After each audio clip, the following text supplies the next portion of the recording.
हाय, मैं पुष्पांजलि सिंह। जय माता दी। समझ में नहीं आता है कहाँ से शुरू करूँ, क्या बोलूँ, क्या कहूँ। लेकिन मैं जिस प्रोफेशन में हूँ और मैंने अपनी लाइफ में जितना स्ट्रगल देखा है, मेरा काम भी ऐसा है कि मैं लेडीज़ों के साथ, औरतों के साथ, लड़कियों के साथ ज़्यादा संपर्क में रहती हूँ। और एक नेचर भी होता है कि आप हर किसी से मिलते रहते हैं, उनका हाल चाल जानते रहते हैं। और मेरे साथ है प्लस पॉइंट कहिए या माइनस पॉइंट, जो भी है, लोग अपनी दुख मेरे साथ शेयर करते हैं। मुझसे बहुत सारी क्लाइंट मेरी है, चाहे बहुत सारे जो भी हो, लड़कियां, औरतें मुझसे ये पूछती हैं कि पुष्पांजलि, तुम कैसे इतना झेल गई भाई, हमसे तो नहीं हो रहा। और तुम हंसती रहती हो इतने दुख के बावजूद। मैंने कभी तुम्हारी आंखों में आंसू नहीं देखा। सही बात। मेरा जवाब उनके साथ एक ही होता है कि मैम, आंसू सबके पास है, बस समझदारी इसमें है कि उस आंसू को मैं कहाँ बहाऊं। सिंपैथी नहीं लेना, किसी से नहीं लेना सिंपैथी, क्योंकि सिंपैथी कभी भी किसी को मजबूत नहीं होने देती है।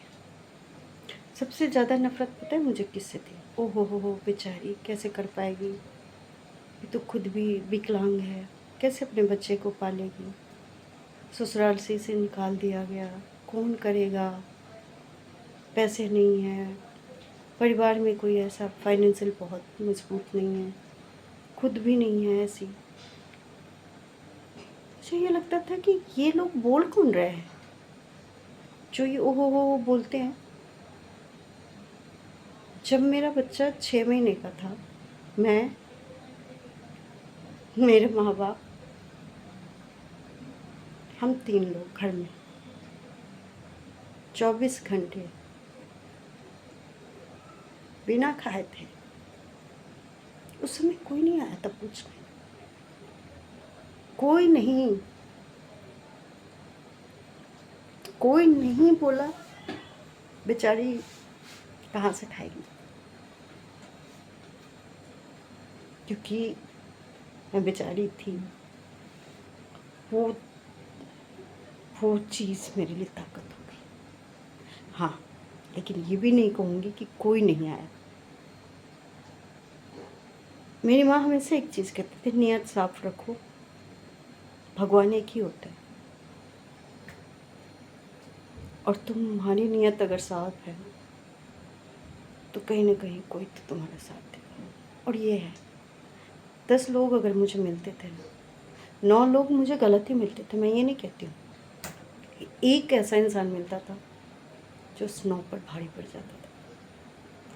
अब रही मैं 24 घंटे, मैं और मेरे माता पिता भूखे थे, पानी पी के, मैंने एहसास नहीं होने दिया किसी को। मेरी बुआ थी नीचे वाले फ्लोर पे, उनके हस्बैंड, उन्हें एहसास हुआ क्या बात है, कल से बर्तन की आवाज़ नहीं आ रही है। वो ऊपर से आवाज़ दी, नीचे से आवाज़ दी, भाभी, पिंकी, क्या बात, आज से कल से कोई नीचे आनी है। हमारे पास जवाब नहीं था, कुछ नहीं बोल पाए। फिर वो फुआ को भेजे, फुआ आई, किचन में गई, सारा बर्तन ढूंढ के देख लिया, कहीं कुछ नहीं। मैंने वो दिन देखे, मैं इसलिए नहीं बोल रही हूँ, ये दर्द मेरा, मैं कभी भी अगर सपने में भी मुझे याद आती है तो मुझे रोना आता है। उस समय भगवान के रूप में मेरी बुआ खड़ी हुई, उस समय नहीं, मेरे उस सफ़र में स्टार्टिंग में मेरी बुआ, उनके हस्बैंड खड़े हुए, और उस चीज़ का तो उनका एहसान मैं ज़िंदगी में नहीं चुका। बहुत मजबूती से, बहुत मजबूती से उन्होंने साथ दिया। वो तुरंत गए किचन का सारा सामान ला के रख दिया। यह अलग बात है कि उससे आपको क्या चलता, कितना चलता, कितने दिन, लेकिन चला। तत्कालिक भूख तो ख़त्म हुई। वो ओहो बेचारी नहीं किए, कभी नहीं किए। मेरी बुआ भी नहीं, लोग कभी नहीं किए। ओहो बेचारी ना उनके हस्बैंड आज उस स्ट्रगल में उनका साथ हमारे साथ। अब ये रही बात ये कि उसके बाद मेरे पास 2 ही ऑप्शन था कि या तो मैं वापस अपने घर चली जाती, बिहार लौट के, या मैं सुसाइड कर लेती। क्योंकि मैं पारिवारिक रूप से बहुत मजबूत नहीं थी, आर्थिक रूप से, और एक बच्चा पालना दिल्ली जैसे शहर में,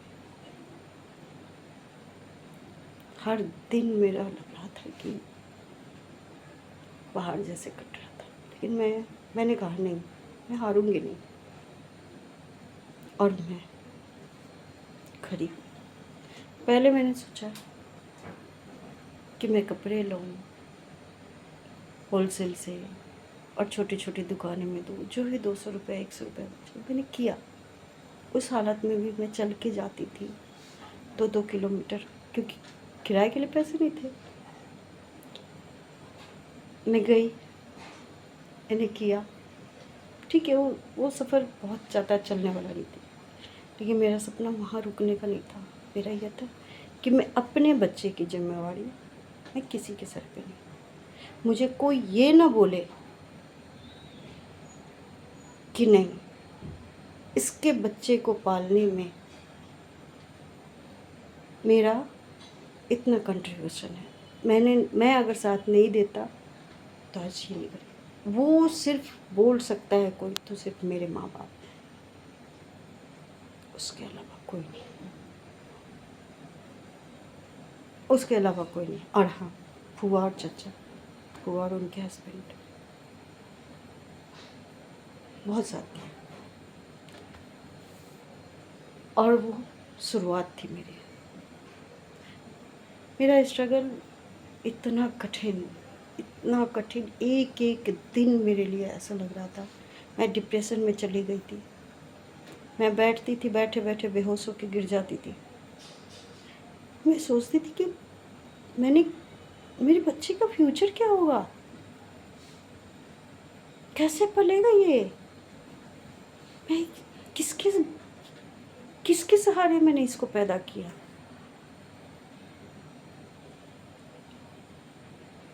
लेकिन माता रानी है, मैं बहुत मानती हूँ। मैंने फिर अपना पार्लर का कोर्स किया, सरकारी से जॉब किया।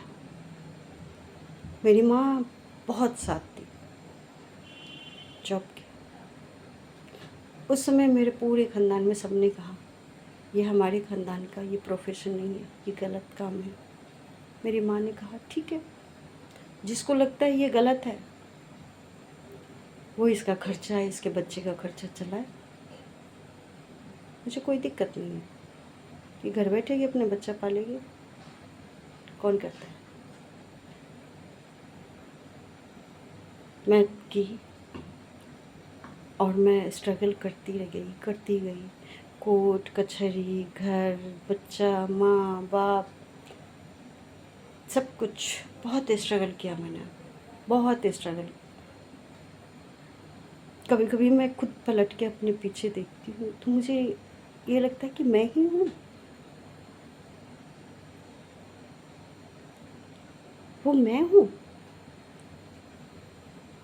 जिस लड़की को रोने के अलावा कुछ नहीं आता था। आज वो लड़की रोटी बनाने से लेके गाड़ी चलाने तक का काम करती है। मैंने अपने लिए कुछ नहीं किया। आज जो भी ये एक मजबूत औरत दिख रही है अपने बच्चे के लिए, और वहाँ से सफ़र मेरा शुरू हुआ। हाँ, मैं ये नहीं कहूँगी कि लोगों ने मेरा, लोग कौन, माँ बाप, इन लोगों ने मेरा साथ दिया। बाकी परिवार, आप पता है कब साथ देते हैं? जब आप खड़े हो जाते हैं, आपको बैठने की जगह मिल जाती है, कुछ चलने की जगह मिल जाती है, तब। नहीं तो परिवार भी नहीं। और रही बात, यार खुद तो सोचो, माँ बाप भी बच्चे की उंगली पकड़ाते हैं तब तक ही ना, जब तक बच्चा चलना नहीं सीखे। ज़िंदगी भर तो उंगली नहीं पकड़ाएंगे। मैं अगर हिम्मत नहीं करती तो मेरे माँ बाप क्या करते हैं? मैं उन लड़कियों को बोलती हूँ कि कोसो मत खुद को, लड़ो। और भगवान अगर चोट दे रहे हैं तो मजबूत बनो। रोना है ना, रो लो, जितना रोना है। माँ है ना, माँ के सामने रो लो, जितना रोना है। आंसू मत रोको, दुनिया के सामने मत रोना प्लीज़, दुनिया तमाशा बनाएगी। मैं मानती हूँ कलेजा फटता है, कंट्रोल नहीं होती है। खास करके हम बच्चों के सामने नहीं रो पाते,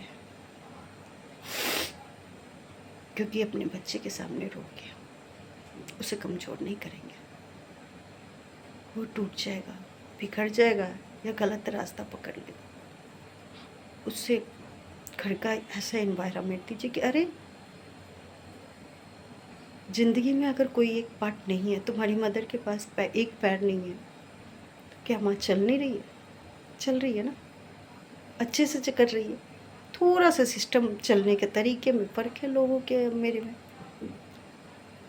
वो चीज़ दिखाना है बच्चों को। और बहुत मजबूती से मैं अपने बेटे के साथ खड़ी हुई, हर जगह उसके हर अच्छे। कोई ये नहीं कहेगा कि मेरा बेटा राम का अवतार। अरे बच्चे हैं, हर चीज़ में होता है। कौन करेगा? मैं ही करूँगी, कोई दूसरा नहीं करेगा। और मैंने किया। मेरी माँ ने बहुत साथ दिया कि किस्मत का। मैं अपने बदौलत बहुत कुछ की, बस 4 कपड़े लेके दिल्ली आई थी। यकीन होगा आप लोगों को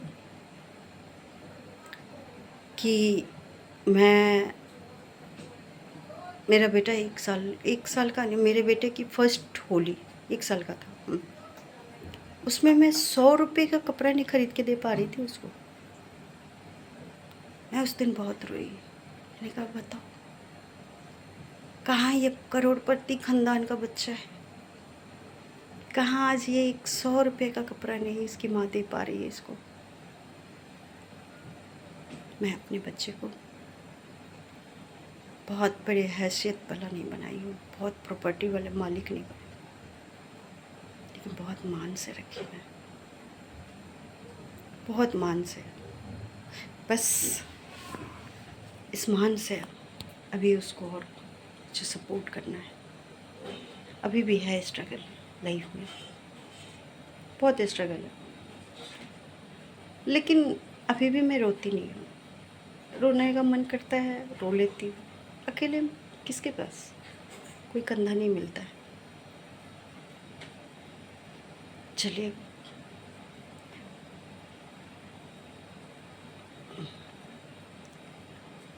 सच में बहुत बुरा होता है किसी के साथ। मैं उन लड़कियों को बोलती हूँ जो खुद को कोसती है, कहती है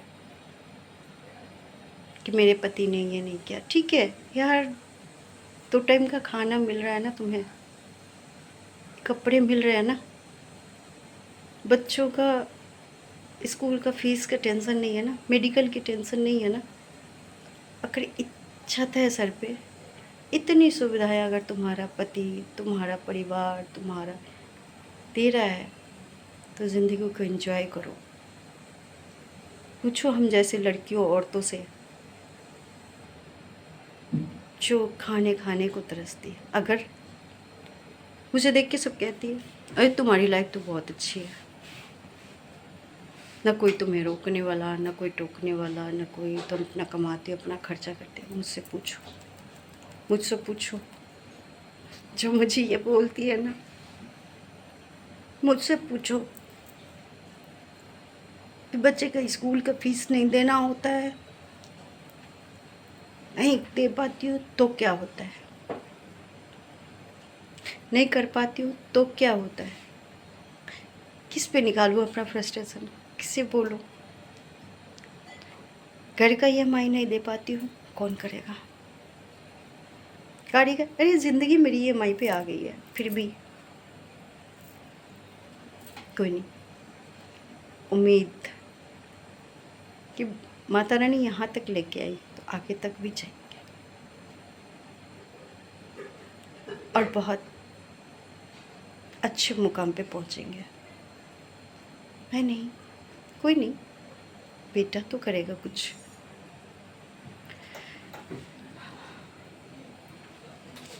तो मैंने बहुत औरतों को देखा, मुझे मेरा पति, अरे यार सब कुछ है ना, अपना हाथ चलाओ थोड़ा, अपना पैर चलाओ, अपना दिमाग चलाओ, क्यों परेशान होना। जिससे बात करनी है बात कर लो, जिसे ये करना, गाली देने का मन है दे दो, कोई दिक्कत नहीं है। नहीं बात करने की मन है मत करो, कोई दिक्कत नहीं। लेकिन खुद को कोसो मत, खुद को डिप्रेशन में मत डालो, खुद को ख़त्म मत करो।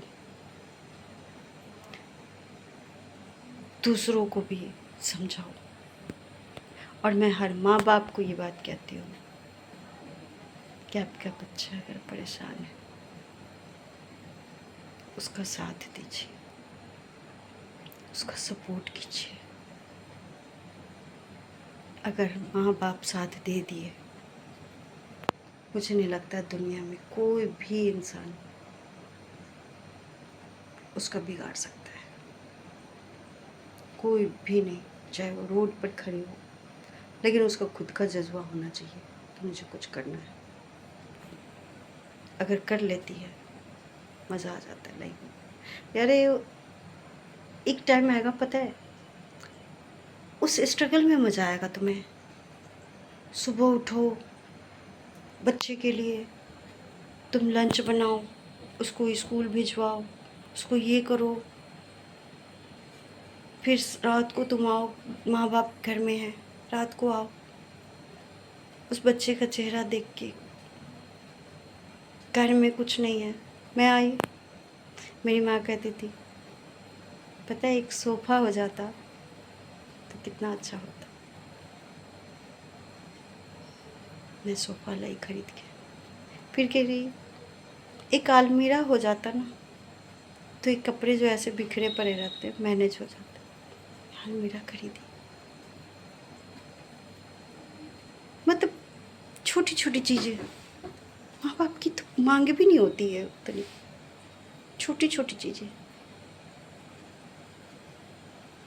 पता है मेरा बड़ा वाला भाई है मुझसे छोटा, 2 भाई है, दोनों भाई में से वो बड़ा है।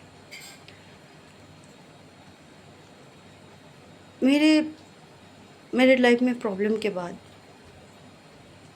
यहाँ कोर्ट का मामला चल रहा था। एक रात वो फ़ोन पे मेरे से बात किया, पूरी रात हम दोनों भाई बहन रोते रहे, पूरी रात रोते रहे। वो रोता रहा, वो सिर्फ एक ही कहता, आजा तू आजा यहाँ पे। मैंने ये सपना कभी नहीं देखा था कि हम परिवार के बगैर रहेंगे।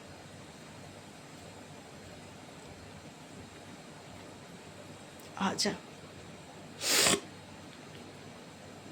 मैंने एक ही चीज़ कहा कि नहीं, मैं आगे आ गई, मैं पीछे नहीं जाऊँगी मुड़ के, पीछे बिल्कुल नहीं। रही बात माँ बाप, तो सही बात है, तुम्हारे भी है, तुम्हारा भी परिवार है। मैंने अपने माँ पिताजी को बोला था कि आप लोग चले जाइए, मैं पाल लूँगी अपने बच्चे को, और बहुत इज्जत से, कभी भी आपका सर झुकने नहीं दूँगी मैं। कभी भी ये नहीं आपको कहीं से सुनाई देगा कि आपकी बेटी ने गलत रास्ता चुना है। इतना मैं प्रॉमिस करती हूँ। लेकिन मेरी माँ ने एक ही चीज़ कहा कि नहीं, ये शादी हमने किया है, गलत फैसला हमारा था, तुम्हारा नहीं था। तुम अकेले क्यों भुगतोगी? मैं नहीं जाऊँगी अपनी बेटी को छोड़ के। अगर मेरी बेटी गई तो मैं जाऊँगी, नहीं गई तो मैं जाऊँगी। ये मैंने डिसीजन लिया था कि मैं नहीं जाऊँगी। मेरा भाई 5 साल मेरे से बात नहीं किया, यहाँ तक कि उसकी शादी में भी गई थी, नहीं बात किया था। मेरे बेटे से बात बहुत प्यार करता था, बहुत उसके साथ, मेरे से नहीं किया। जब 4 साल बाद 5 साल बाद आया दिल्ली, यहाँ आके देख रहा है कि पूरा माहौल चेंज, तब जाके उसको लगा कि नहीं, तुम्हारा डिसीजन सही था। पता है मेरा डिसीजन क्यों था ऐसा? मुझे भी अच्छा लगता, क्योंकि मैं हमेशा ये चीज़ सोचती थी कि मेरी वजह से मेरी भाभीयों और भाई के बीच में कोई दरार ना है, क्योंकि मैं साथ में रही तो प्रॉब्लम होगी। मैंने कहा नहीं, अगर रिश्ते रखने हैं तो डिस्टेंस बनाऊँ, मैं नहीं जाऊँगी। मैंने डिसीजन ले लिया, मैं नहीं जाऊँगी। और आज घर वाले के बस बहुत अच्छी बॉन्डिंग है हमारे भाइयों में, भाभीयों में। हम कोई एक बिहार में है, ठीक है, दिल्ली में है, मैं हूँ, ये हम सब अलग अलग छत के नीचे हैं। छत अलग होने से कुछ नहीं होता है, साथ तो खड़े हैं हम दोनों, एक, हम तीनों चारों पांचों जो भी है खड़े तो हैं।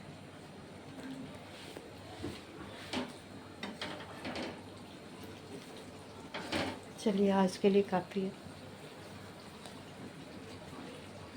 मैं आज घी बनाते बनाते आज अपने दिल का दर्द बयां कर दी, मैं रोक नहीं पाई खुद को।